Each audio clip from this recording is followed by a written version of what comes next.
अच्छा भाई, ये हमारे पास अक्टूबर नवंबर 2022 वाला पेपर है। इसको देख रहे हैं जरा। CC, Cherished chocolates.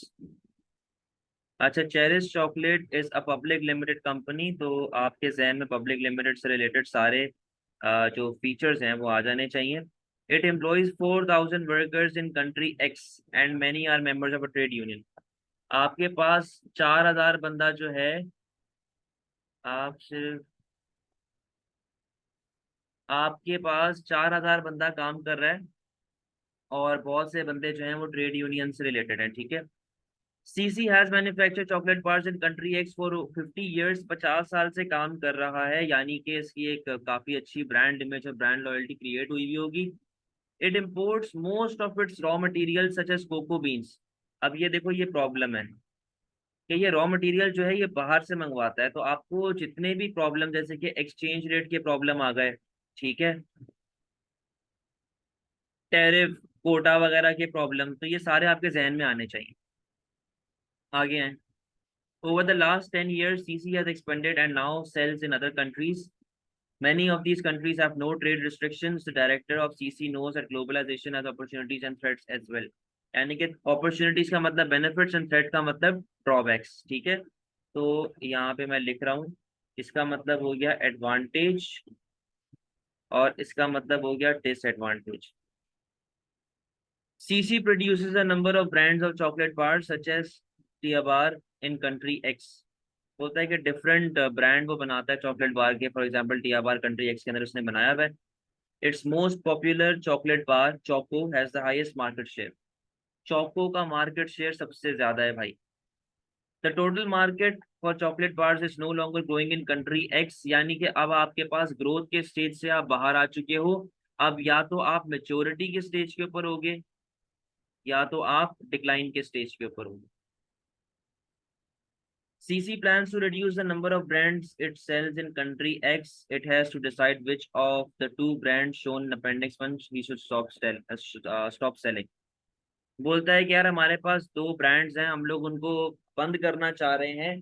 तो वो आपको बताना है कि दो ब्रांड आपके पास कंपेयर करेंगे आप पहले, और फिर आप बताएंगे कि दोनों में से कौन सा आपको ज्यादा नुकसान दे रहा है, तो जो ज्यादा नुकसान दे रहा होगा उससे आप बनाना बंद कर दोगे। NM operates in country Z and sells its own brands of chocolate bars, including Nutty Bar. NM employs 500 workers. 500 बंदा यहाँ पे काम करता है, कंट्री Z में ये काम कर रहा है, और वो अपने चॉकलेट की ब्रांड बेच रहा है। In country Z, chocolate bars are distributed through small retail outlets. Country Z के अंदर आप रिटेल आउटलेट के अंदर बेचते हैं, आपकी कोई प्रॉपर अपनी चॉकलेट की दुकान नहीं है। आप सिर्फ एक जैसे नाइद वगैरह हो गया, इधर आप स्टोर्स पे बेच रहे हो, या छोटी छोटी दुकानों पे जिस तरह डेयरी मिल्क बिक रही होती है, वैसे आप बेच रहे हैं। The wage rates in countries that are lower than in country X. तो भाई ये तो आपका बेनिफिट आ गया कि आपके पास कॉस्ट ऑफ प्रोडक्शन जो है वो कम हो रही होगी। सही है, आगे आओ। However income in countries that are starting to rise. अच्छा भाई, इनकम भी आपके पास बढ़ना स्टार्ट हो गई है, यानी कि आप लोग इकोनॉमिक बूम की तरफ जा रहे हैं। आगे आओ। The directors of CC are planning to take over NM to expand into this market rather than setting up a factory. बोलता है कि यार हम लोग इस मार्केट में एक्सपेंड करना चाह रहे हैं, लेकिन हम लोग फैक्ट्री नहीं ओपन करना चाह रहे। हम लोग फैक्ट्री ओपन नहीं करना चाह रहे। The take over will cost 35 million. वो लोग एग्जिस्टिंग बिजनेस को ही परचेज करना चाह रहे हैं 35 मिलियन का। Some of which will be finance by a bank loan. कहता है कुछ पोर्शन जो है वो हम लोग बैंक लोन से लेंगे। The shareholder of NM are being offered CC shares in exchange for NM shares. बोलता है कि आपके पास जो NM कंट्री है ना, जो आपकी NM कंपनी है, सॉरी, हम लोग जो NM की कंपनी को खरीद रहे हैं, तो उन्होंने ये बात बोली कि यार जितने भी शेयर होल्डर्स NM के हैं ना, जिनके पास NM के शेयर्स हैं, हम लोग क्या करेंगे, हम लोग NM के शेयर्स के बजाय उनको किसके शेयर्स दे देंगे, CC के शेयर्स दे देंगे, तो वो CC के शेयर होल्डर बन जाएंगे। The director of CC know there might be diseconomies of scale after the take over. CC का डायरेक्टर बोलता है कि यार आगे जाके शायद हमें डिसइकोनॉमीज ऑफ स्केल मिलना स्टार्ट हो जाए। They also have to decide who will be the operations manager for NM's factory in country Z। तो हमें ये भी चेक करना है कि कंट्री Z में हमारा कौन ऑपरेशन मैनेजर बनेगा। They could keep NM's existing operations manager और move CC's operation manager from country X। बोलते हैं कि या तो हम लोग NM के एग्जिस्टिंग जो हमारा मैनेजर था उसी को रख लें, या तो हम लोग कंट्री एक्स से कोई अपने मैनेजर को बुलवाएं जिसको आके संभालें। Information about the two managers is shown in appendix 2। Appendix 1 आपके पास देखो क्या हिसाब चल रहा है। अपेंडिक्स 1 यहाँ पे था, ये इधर, यहाँ पे उसने लिखा हुआ था दो कंट्रीज के बारे में, विच, ये रहा। अपेंडिक्स 1 के अंदर आपको बताया हुआ है कि आपको दोनों में से कौन से ब्रांड को बंद कर देना चाहिए। आपके पास टिया बार और आपके पास चौको है। अच्छा, अब टिया बार जो है ये ग्रोथ के ऊपर है, चौको जो है ये डिक्लाइन फेज के अंदर आ चुका है। तो अब आपने देखना है कि आप दोनों में से किसको बंद करोगे, तो वो देखते हैं आगे जाके। Stop producing Tia Bar, a brand aimed at young children, which is a new target market for CC. The market research at the development stage showed positive results from test marketing, and sales have been growing steadily. Growth stage के ऊपर आप आ गए। There are many multinational chocolate bar companies targeting this age group. Option 2 आपको बोलता है stop producing choco, choco बनाना छोड़ दो। कैसे भाई? The market leader in country X, बेटा चौको जो है वो कंट्री एक्स के अंदर मार्केट लीडर है। It is a well establish brand targeting adults. Sales are high but have not been increasing for several years. कहता है सेल्स अच्छी हैं लेकिन वो कांस्टेंट है, वो काफी टाइम से बढ़ी नहीं है। No new competitors have entered this market in the last 2 years. पिछले 2 साल में कोई भी दो कंपेटिटर्स आपके उसके अंदर नहीं है। सर बंद करना जरूरी है, चौको को एक्सटेंड भी तो कर सकते हैं, तो आपके ऊपर है ना, आप क्या बोलते हो। अच्छा तो भाई ये डिक्लाइन स्टेज पे नहीं है, ये समझ लो डिक्लाइन और मेच्योरिटी के बीच के अंदर कहीं पे, मेच्योरिटी एंड डिक्लाइन के बीच में कहीं पे। अब आगे आए, आपके पास फर्दर क्या इंफॉर्मेशन गिवन है। Information about the two operation manager for NM's factory in country Z. Information about two operation manager. अच्छा क्वालिफिकेशन आपके पास दी हुई है भाई। अच्छा, रितेश और सैमुअल। रितेश ज्यादा पढ़ा लिखा है, सैमुअल कम पढ़ा लिखा है क्योंकि उसने ए लेवल भी किया हुआ है, ठीक है। रितेश एनएम का एग्जिस्टिंग मैनेजर था और जो सैमुअल है वो सीसी का मैनेजर है। अच्छा, सैमुअल को ऑन द जॉब ट्रेनिंग मिली हुई है प्रोडक्शन ऑफ चॉकलेट बार के ऊपर, जबकि रितेश को ट्रेनिंग एज सच नहीं मिली हुई। तो यहाँ पे कौन जीता? यहाँ पे जीत गया सैमुअल। यहाँ पे इसके बाद degree in business and management है, यानी कि ये पढ़ा लिखा ही है, इसके पास ट्रेनिंग वगैरह एज सच नहीं है। एक्सपीरियंस पे आओ, 10 साल से ऑपरेशन मैनेजर है सीसी का। और रितेश जो है उसने खाली 2 साल एनएम के अंदर काम किया, तो यहाँ भी रितेश सॉरी सैमुअल जीत गया। Work for CC for 20 years and knows the production and warehouse storage requirement for all of its brands. अच्छा, जबकि रितेश जो है वो क्या करता है, purchase all the ingredients including nuts for NM's product. Previously work for 5 years for a chocolate bar manufacturing business in country Z. अच्छा, ये 20 साल से काम कर रहा है लेकिन इसके पास जो है एक्सपीरियंस वगैरह तो मतलब ज्यादा है। लेकिन एक जगह पे रितेश बाजी लेके जा रहा है, वो क्या है कि वो ऑलरेडी कंट्री सेट में बैठा हुआ था, सही है। तो इसको भी आप कंसिडर कर सकते हो। सैमुअल का लिखा हुआ है has links with all CC suppliers of high quality ingredients just cocoa beans and milk. तो ये भी अच्छी बात है। Work for 5 years for a small retailer in country set, तो यहाँ पे भी कौन जीता? सैमुअल। तो ओवरऑल सैमुअल ज्यादा बेहतर है एज कम्पेयर टू रितेश। अब इधर आओ, आपके पास statement of financial position given है। आपका लॉन्ग टर्म लोन सीसी का 10 मिलियन है, एनएम का जो है वो 5 मिलियन है, यानी कि सीसी का ज्यादा है। इक्विटी सीसी की ज्यादा है, करंट रेशियो सीसी का ज्यादा है और ऑप्टिमम है, अच्छा है। एसेट टेस्ट सीसी का बहुत अच्छा है। तो प्रॉफिट जो है वो भी बहुत अच्छा है, इसका प्रॉफिट मार्जिन भी बहुत अच्छा है, रिटर्न ऑन कैपिटल एम्प्लॉयड। सिर्फ ये चीज जो है वो सीसी की बैड है, बाकी सब कंपैरेटिवली अच्छा है सीसी का एज कम्पेयर टू एनएम। अब फर्स्ट क्वेश्चन के ऊपर आए। Explain 2 reasons why the owner of CC might want to expand the business. आपने मुझे कहा था कि सर एक पैराग्राफ या फिर एक पॉइंट आप एक्सप्लेन कर दें अपनी तरफ से, किस तरीके से लिखते हैं। तो भाई ये मैंने आपके लिए लिखा हुआ है, इसको पढ़ो जरा। अबे तो मैंने ही लिखा है भाई, अभी लिखा है, तो पढ़े जरा इसको भाई। एक ऑप्शन, एक रीजन आप क्या दे सकते हैं कि अगर आपने एक्सपेंड करना है टू गेन हायर प्रॉफिट। अब देखें इसको पढ़ें। Through expansion of business CC could cater more customers and sell in more market which in return will increase the brand name and revenue of the business and high return for shareholders। यानी कि मैंने पहले ये बताया कि भाई इससे benefit क्या होगा, मतलब आप क्या करेंगे, क्या हो सकता है बेनिफिट अगर आप एक्सपेंड करोगे तो, और एक्सपेंड होने से बिजनेस को क्या फायदा है। तो मैंने यहाँ पे बता दिया ना कि इससे आपका ब्रांड नेम बढ़ेगा। ठीक है, आपका ब्रांड नेम बढ़ रहा है और आपका शेयर होल्डर्स के लिए रिटर्न बढ़ रहा है, तो ज्यादा लोग आपके पास इन्वेस्ट करेंगे। दूसरा रीजन आप क्या लिख सकते हैं भाई, आप लिख सकते हैं कि आप अपनी कॉस्ट को कम करना चाह रहे हो। आप अपनी कॉस्ट को कम करना चाह रहे हैं। आप जब अपनी कॉस्ट को कम करेंगे, बेटा ये पढ़ें जरा, इसको पढ़ो।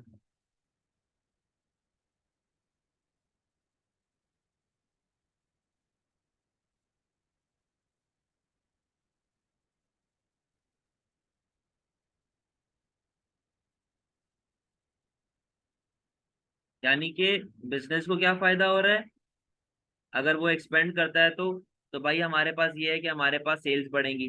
ठीक है, कौन से दो अलग पॉइंट है भाई। सेल करेगा, सेल बढ़ाएगा तभी तो प्रॉफिट बढ़ेगा ना भाई। यहाँ पे लिखो एंड प्रॉफिट। सही है, कॉस्ट कम होगी, रीजन टू।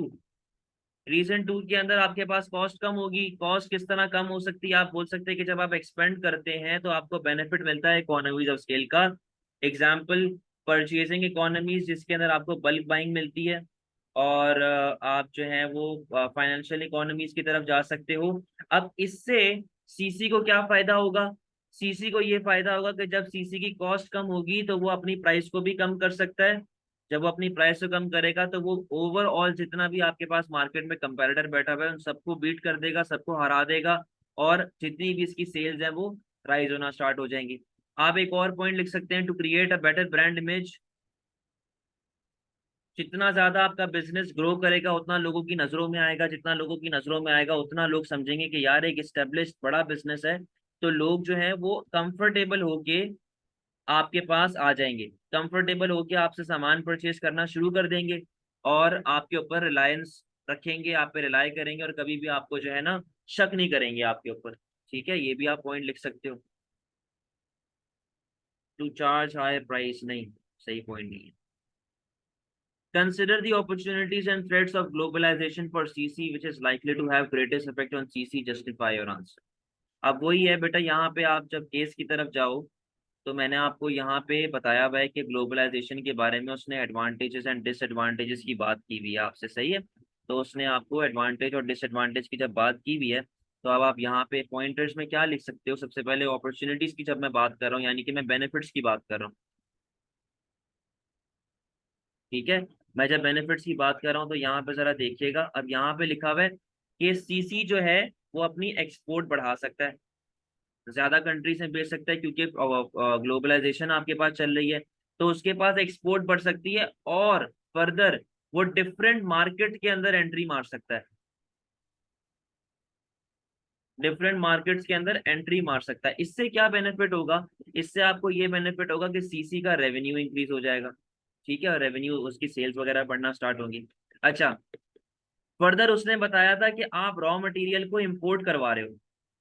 आप रॉ मटेरियल को जब इंपोर्ट करवाओगे तो आपके ऊपर रिस्ट्रिक्शंस नहीं है ना, वो तो आपको सस्ता पड़ रहा है।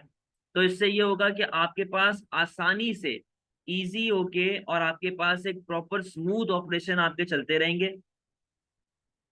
स्मूथ ऑपरेशन आपके चलते रहेंगे, आपके पास रॉ मटेरियल इंपोर्ट होता रहेगा। इससे सीसी को क्या बेनिफिट है, सीसी को ये बेनिफिट है कि इसकी प्रोडक्शन स्टॉप नहीं होगी, प्रोडक्शन प्रॉब्लम्स नहीं आएंगी इसके पास। और जब इसकी प्रोडक्शन स्टॉप नहीं होगी और प्रोडक्शन प्रॉब्लम्स नहीं आएंगी तो इससे जो है आपका कस्टमर हमेशा सेटिस्फाइड रहेगा, और कस्टमर हमेशा सीसी के पास आ रहा हो। ठीक है, ये आपके पास बेनिफिट आता है। आ जाए थ्रेड्स के ऊपर। अब थ्रेड्स के अंदर आप क्या बात कर सकते हैं भाई, थ्रेड्स के अंदर आप बोलेंगे सबसे पहले तो कंपटीशन।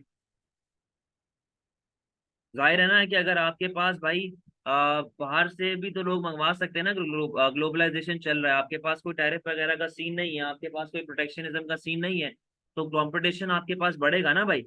आपके पास जब कंपटीशन बढ़ेगा तो इससे ये हो सकता है कि आपका मार्केट शेयर फॉल होना स्टार्ट हो जाए और आपकी सेल्स गिरना स्टार्ट हो जाए। ठीक है, एक तो पॉइंट आपने ये लिख दिया। आप लिख सकते हैं कि सीसी के पास 4,000 एम्प्लॉइज हैं।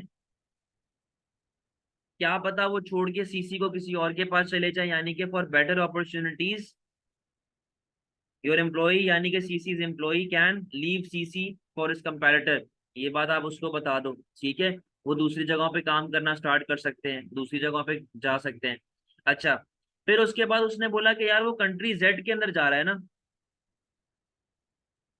तो कंट्री जेड के अंदर लॉज क्या है, कंट्री जेड के अंदर रूल्स क्या है, कंट्री जेड के अंदर क्या बंदा किस तरह काम कर रहा है, कल्चर वगैरह क्या है, ये चीजों को भी तो पता लगाना पड़ेगा ना। तो ये भी तो आपके पास प्रॉफिट्स हैं और नुकसान है। क्या लिखा है, लेकिन करेंसी को ये डेप्रिशिएट कर देगा तो एक्सपोर्ट, करेंसी प्रॉब्लम्स भी आप लिख सकते हो। आपका प्रॉफिट या लॉस हमेशा वेरिएबल रहेगा, कभी भी फिक्स नहीं रहेगा। एम्प्लॉय अपना बिजनेस खोल सकता है, नहीं नहीं। कंक्लूजन, आपकी मर्जी है भाई, आप बोलें कि भाई ग्लोबलाइजेशन बेहतर है या बुरी है। मैं तो बोलूंगा कि यार सही है, बेहतर है, अच्छी चीज है, क्योंकि आप एक मल्टीनेशनल बन जाएंगे। आप जब कंट्री जेड में काम कर रहे हो तो वहां पे लिखा हुआ था कि रेंट कंपैरेटिवली कम है, या शायद वेजेस कम है, कुछ लिखा हुआ था। तो आपकी कॉस्ट भी कम पड़ रही है, तो ओवरऑल आपको बेनिफिट पड़ रहा है, ठीक है। अगर अगेंस्ट में जा रहे हो तो बोलो कि नहीं भाई, जहाँ पे आप मार्केट लीडर हो वहीं पे काम करते रहो, रिस्क लेने की जरूरत नहीं है। सही है, इजी टू रेज फाइनेंस अगर आप ग्लोबलाइजेशन की तरफ जा रहे हो तो। Explain four roles of packaging for CC product. बेटा पैकेजिंग सीसी क्यों करता है, कोई भी बिजनेस अपनी पैकेजिंग क्यों करता है? To make it look attractive, to make the product look look attractive. अब इससे क्या होगा भाई, आपका जब प्रोडक्ट अट्रैक्टिव होगा, आई कैचिंग होगा, तो लोग जो है वो ज्यादा उसकी तरफ अट्रैक्ट हो रहे होंगे, ठीक है। प्रोटेक्ट करता है आपके प्रोडक्ट को डैमेज होने से, protects the product from being damaged. तो ये बात आप उसको बता सकते हो, सही है। और इसके अलावा आप यहाँ पे लिख सकते हैं कि वो बिजनेस की ब्रांड इमेज को इम्प्रूव करता है। अगर मैं चॉकलेट बेचता हूँ और उस पर मैंने कोई खूबसूरत डिजाइन नहीं बनाया हुआ, मैंने वो कागज के अंदर लपेट के दे दी, क्या लोग लेंगे उसको? नहीं कर लेंगे ना। सही है, तो ये बात आपने उसको बता दी है। इसके अलावा आप यहाँ पे लिख सकते हो कि भाई आ, और क्या लिख सकते हो आप यहाँ पे, ब्रांड लोगो दिखाता है, ब्रांड का नाम दिखाता है, ट्रांसपोर्टेशन सही है, nutritional value, show ingredients, information. ये जो न्यूट्रिशनल वैल्यू आपने वगैरह बताई हुई है, ये इन्फॉर्मेशन है। Information about the product, information बताता है प्रोडक्ट के बारे में कि भाई इसमें इंग्रेडिएंट्स क्या यूज हुए हैं, और इसकी एक्सपायरी क्या है, और ये किस ब्रांड का है, तो ये सारा इन्फॉर्मेशन के अंदर ही आएगा, ठीक है।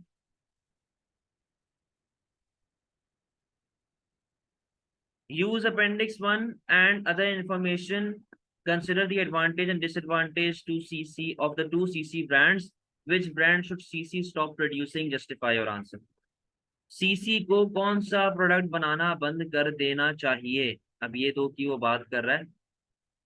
अब यहाँ पे जरा देखो, आपका जो टिया बार है वो ग्रोथ के ऊपर है, और चौको जो है वो मेच्योरिटी या फिर डिक्लाइन के ऊपर है, ठीक है।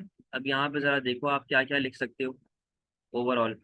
अच्छा, अब इसको आपने इससे लिंक करना है, सही है, यहाँ से इस केस के साथ लिंक करना है। अच्छा, अब यहाँ पे आपके पास लिखा हुआ है a brand aimed at young children, Tia bar जो है वो यंग चिल्ड्रन के ऊपर ऑपरेट कर रही है, और ये लोग किधर हैं, ये लोग हैं ग्रोथ के ऊपर। तो जब ये ग्रोथ के ऊपर फिलहाल है, यानी कि इसके पास अभी बहुत टाइम है खुला खेलने के लिए, तो आप इसको बोलेंगे यार इसकी ग्रोथ जो सेल्स है वो आपके पास स्टेडीली इंक्रीज हो रही है, यानी कि आपके पास अभी बहुत टाइम है कि आप ग्रो कर सकते हो, ठीक है। आपके पास पोटेंशियल है फ्यूचर में जाके, आप छोटे बच्चों को टारगेट कर रहे हो, तो छोटा बच्चा तो वैसे ही डिमांड इन इलास्टिक लेके घूमता है, तो आप उसको अपना सामान बेच सकते हो। हाउ एवर, हाउ एवर, ये जो है इधर क्या लिखा हुआ है, कंपटीशन ज्यादा है। यहाँ पे कंपटीशन ज्यादा है, तो कंपटीशन आपके पास ज्यादा होगा, तो लॉजिकल सी बात है भाई, क्या पता आप सरवाइव ना कर पाओ, आपके पास इतनी सेल्स अवेलेबल नहीं होगी आप सरवाइव कर सके, ठीक है। अच्छा, फिर हो सकता है कि जब आपके पास कंपटीशन ज्यादा है, आपको अपनी प्राइस भी कम करनी पड़े, तो प्राइस इतनी आप कम नहीं कर सकते कि आपकी कॉस्ट भी कवर ना हो ना, तो आप ये चीज तो नहीं कर सकते। तो आपको उस हिसाब से जरा देखना पड़ेगा, एडवर्टाइजिंग पे आपको बहुत खर्चा लगाना पड़ेगा, ठीक है। तो ये तो आपने बता दिया अगेंस्ट, फेवर और अगेंस्ट दोनों में। बेटा जब कम होता है, इसने यहाँ पे लिख दिया ना ज्यादा, तो अब क्या करें, आगे आए। स्टॉप प्रोड्यूसिंग चोको, बेटा चौको का ये हिसाब है कि चौको जो है वो मार्केट लीडर रह चुका है। यहाँ पे लिखा हुआ है, इधर लिखा हुआ था मार्केट लीडर रह चुका है कंट्री एक्स के अंदर, और ये एडल्ट्स को टारगेट कर रहा है, और इसके अंदर हमारे पास जी क्या है कि हमारे पास ये प्रॉफिटेबल है काफी टाइम से, और ये लास्ट 2 ईयर से इसके अंदर कोई कंपटीशन नहीं आया। तो इसका मतलब है कि सब लोग जो फिलहाल नियर फ्यूचर में, आपके पास ऐसा कोई इंडिकेशन नहीं है कि आपके पास कंपैरेटर आएगा। ठीक है, तो हमारे पास ये मेच्योरिटी के ऊपर चल रहा है। मेच्योरिटी का मतलब कि स्टेडी सेल्स आ रही है, अच्छी सेल्स आ रही है। ठीक है, तो ये आपने इसके बेनिफिट बता दिए। ये एक्सटेंशन स्ट्रैटेजीज की जो आपने मुझसे बात की थी, आप यहाँ पे बोल सकते हो कि एक्सटेंशन स्ट्रैटेजीज लगा के अपने बिजनेस के लाइफ साइकिल को, प्रोडक्ट लाइफ साइकिल को वो इम्प्रूव कर सकता है। हाउ एवर ये अब कर रहा है मेच्योरिटी के ऊपर, मेच्योरिटी और डिक्लाइन के बीच में। तो ये नियर फ्यूचर में डिक्लाइन में जाना स्टार्ट हो जाएगा अगर आपने यहाँ पे एडवर्टाइजिंग या अपने प्रोडक्ट को एक्सटेंशन स्ट्रैटेजीज को नहीं लगाया। ठीक है, अच्छा उसके अलावा आप यहाँ पे बोलते हैं कि यार क्या पता इसको अपनी प्राइस लेवल कम करनी पड़े in order to attract more producers, more consumers. सही है, तो ये बात आपने इसको बता दिया। आप बोलेंगे आपको इन्फॉर्मेटिव एडवर्टाइजमेंट देनी पड़ेगी, एडवर्टाइजिंग पे आपको खर्चा लगाना पड़ेगा। तो ये आपके पास बेनिफिट्स एंड ड्रॉबैक्स आ गए। अब इन दोनों में से किसको रखना चाहिए किसको नहीं रखना चाहिए, आपकी मर्जी है, जिसके भी आप फेवर में जा रहे हो कि यार इसको, फॉर एग्जाम्पल अगर मैं बोलूँ इसको बंद कर देना चाहिए, तो मुझे इसका एक ड्रॉबैक बताना पड़ेगा, इसका एक बेनिफिट बताना पड़ेगा। अगर मैं बोलूँ कि यार इसको बंद कर देना चाहिए, तो इसका ड्रॉबैक और इसका बेनिफिट बताना पड़ेगा। ठीक है जी।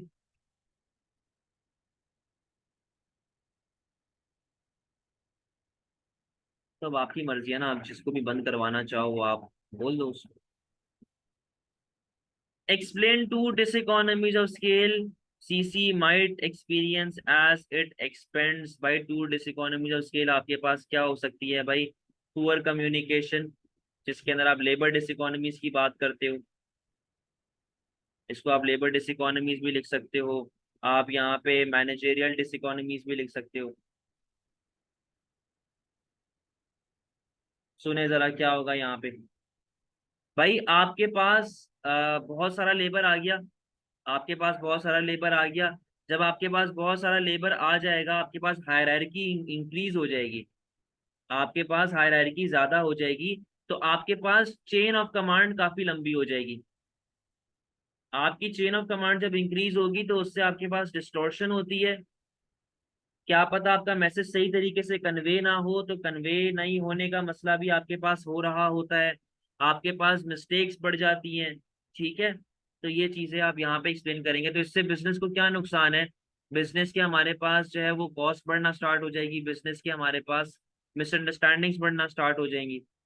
मैनेजरियल डिसइकोनॉमीज, आप बोलेंगे कि यार आपके पास बहुत सारे डिपार्टमेंट्स खुल जाएंगे, सेल्स डिपार्टमेंट, परचेजिंग डिपार्टमेंट, ये डिपार्टमेंट, वो डिपार्टमेंट, इन सबको कम्युनिकेट करना और इन सबको एक जैसा लेके चलना प्रॉब्लम होती है। ठीक है, इन सबको एक साथ काम करना प्रॉब्लम होती है। अब आप सारे डिपार्टमेंट्स को एक साथ नहीं लेके चल सकते, तो इसकी वजह से आपका जो है स्पैन ऑफ कंट्रोल और चेन ऑफ कमांड दोनों लंबे हो जाते हैं।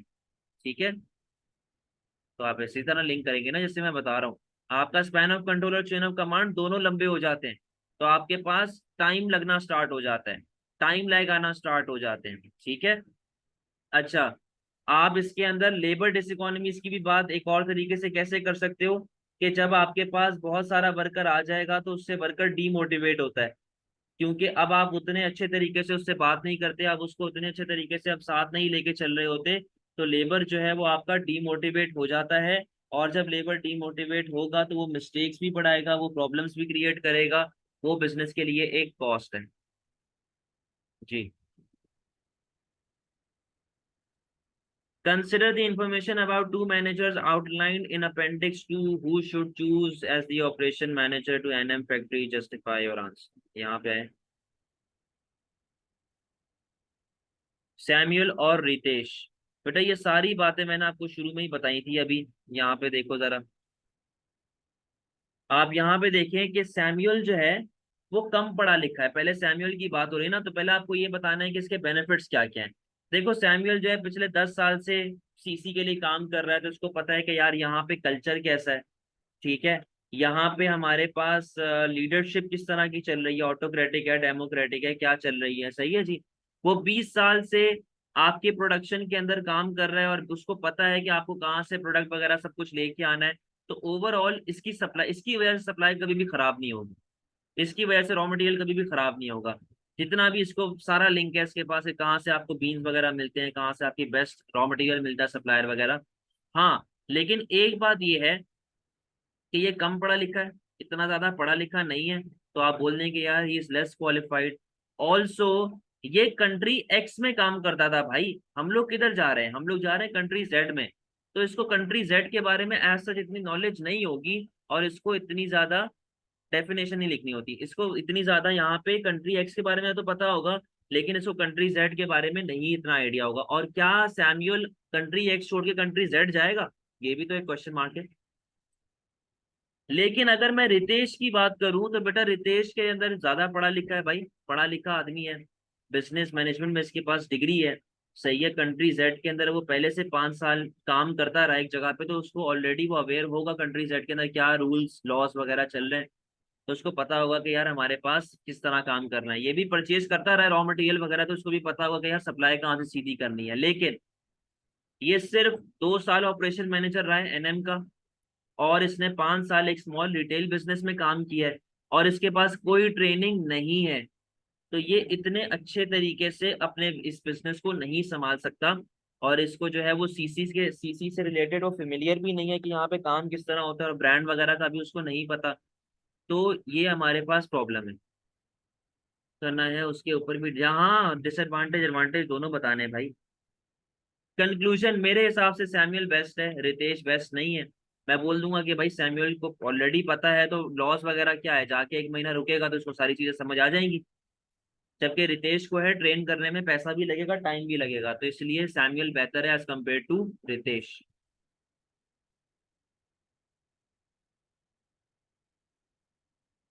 Explain 4 benefits to employees of being member of trade union. बेटा ये आपके पास नोट्स के अंदर लिखे हुए हैं कि आपके पास बेनिफिट्स क्या क्या होते हैं, कि अगर आप किसी भी ट्रेड यूनियन के मेंबर होते हो।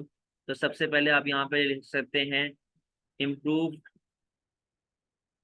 वेजेस, इम्प्रूव वर्किंग कंडीशंस, ठीक है, लीगल हेल्प, सही है, इसके अलावा जॉब सिक्योरिटी। अच्छा, अब यहाँ पे आप इम्प्रूव वेजेस, जाहिर है ट्रेड यूनियन डंडा कराती है भाई एम्प्लॉयर को जाके। तो बेटा मार्क्स डिडक्ट नहीं होते, अपने दिमाग से एक बात निकाल दो, डिडक्ट होते हैं मार्क्स। आपको पूरे मार्क्स मिलेंगे अगर आपने सही बात लिखी है तो। इम्प्रूव वेजेस, इम्प्रूव वेजेस क्या होता है कि भाई आपको, जो आपका ट्रेड यूनियन का वो है लीडर है, आपके भी आप पे जाके बात करेगा, आपकी वेजेस वगैरह बढ़ा देगा, और आपके जो है वो वर्किंग कंडीशन को भी इम्प्रूव करता है, नहीं होती नेगेटिव मार्किंग।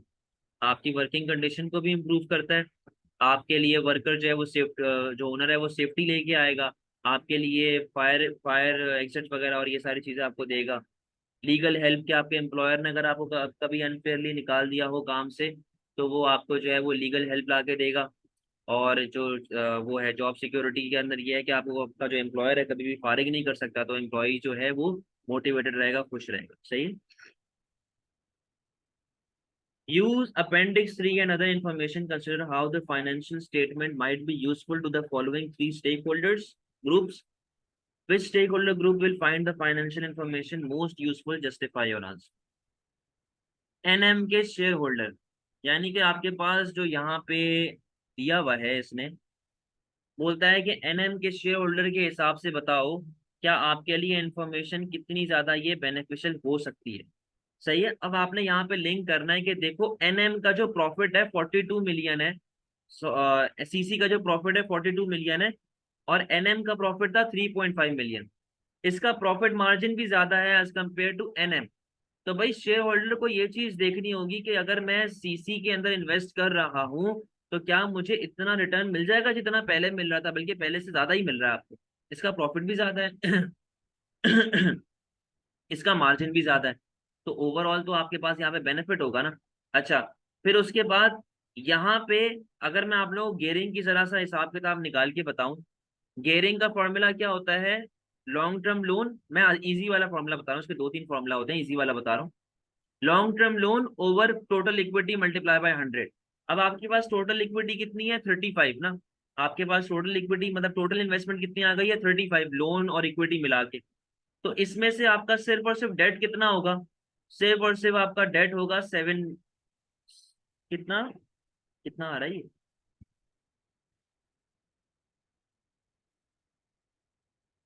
7% आ रहा है? कितना आ रहा है? 7% आ रहा है मेरे ख्याल। सिर्फ और सिर्फ आपका डेट कितना आ रहा है भाई?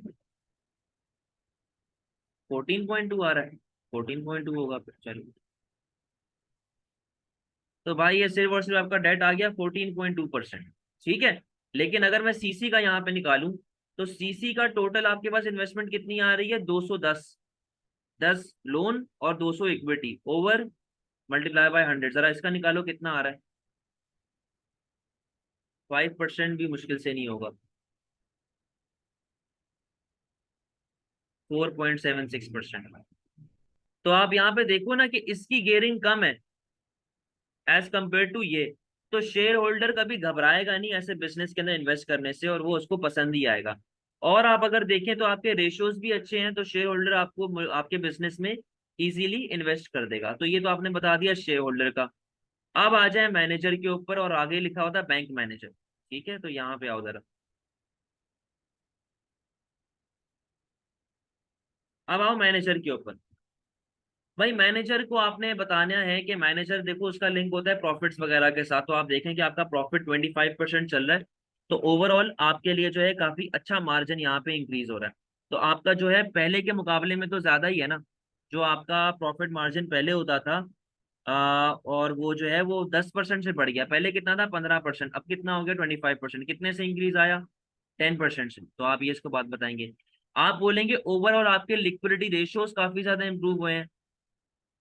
बैंक में डाल दो, मैं वैसे ही बता रहा था। आपके पास देखो लिक्विडिटी रेशियोज जो हैं वो इम्प्रूव हुए हैं। आप ऑप्टिमम पोजीशन पे आ चुके हो, तो यानी कि आप शॉर्ट टर्म डेट्स अपने इजीली वो जो है वो पे ऑफ कर सकते हो। आप जो है वो ऑलरेडी जो है एनएम कंट्री जेड के अंदर काम कर रही है ना। एनएम तो ऑलरेडी कंट्री जेड के अंदर काम कर रही है। तो आप जो है वो कंट्री जेड के अंदर आ सकते हो बीइंग सीसी। अगर आप एनएम को परचेज करते हो तो आप इजीली कंट्री जेड के अंदर आप देख सकते हो। यानी कि जो बिजनेस का मैनेजर है उसका एम होता है ग्रो करवाना, सरवाइव करवाना, ठीक है, प्रॉफिटेबिलिटी करवाना। लास्ट था बैंक मैनेजर।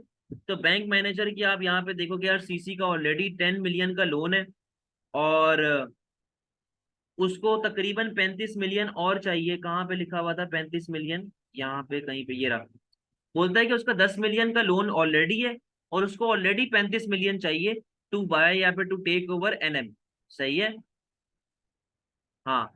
तो उसको एनएम को टेक ओवर करने के लिए 35 मिलियन का लोन और चाहिए। तो गवर्नमेंट ये चेक करेगा कि यार क्या मैं इसको लोन अगर दे दूं तो ये पूरा कर पाएगा कि नहीं कर पाएगा। लेकिन ओवरऑल इसकी परफॉर्मेंस और इसकी जो कंडीशन है वो बहुत अच्छी है, तो ये इजीली लोन को पे ऑफ कर सकता है। उसके बाद बैंक जो है वो आपका प्रॉफिट मार्जिन देखता है, आपकी प्रॉफिटेबिलिटी देखता है, आपकी लिक्विडिटी देखता है। तो आपकी लिक्विडिटी, प्रॉफिटेबिलिटी, ओवरऑल ये सारी चीजें बड़ी बेनिफिशियल है, बड़ी अच्छी हैं। तो आपको एज सच लोन लेने में प्रॉब्लम नहीं होगी। तो वो आपकी कंडीशन को देख रहा हूँ। ठीक है। कंक्लूजन, चारों तीनों में से क्या बेस्ट है? आप बोलेंगे भाई देखो सारे ही स्टेक होल्डर्स इंपॉर्टेंट होते हैं, लेकिन जो सबसे ज्यादा इंपॉर्टेंट आपका स्टेक होल्डर इन तीनों में से है, मैं एनएम शेयर होल्डर की बात कर लूंगा, क्योंकि भाई वो आपके बिजनेस में इन्वेस्ट कर रहे होते हैं। तो सबसे ज्यादा इन्फॉर्मेशन उनके लिए जरूरी होती है। अगर उन्होंने इन्वेस्ट ही नहीं किया तो क्या मेरा बिजनेस चल पाएगा? नहीं चल पाएगा। समझे?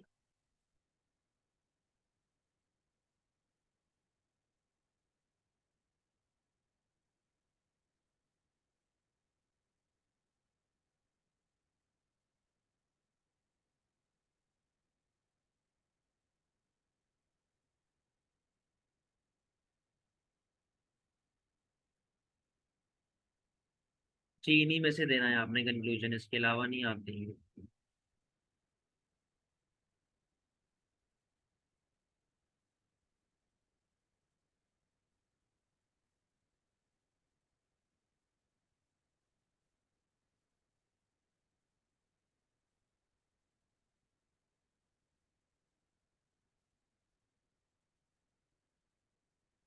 सर ये दो डिफरेंट कंपनीज के एनएम के शेयर होल्डर और बाई सीसी के बताना था, क्या लिख रहे हो भाई?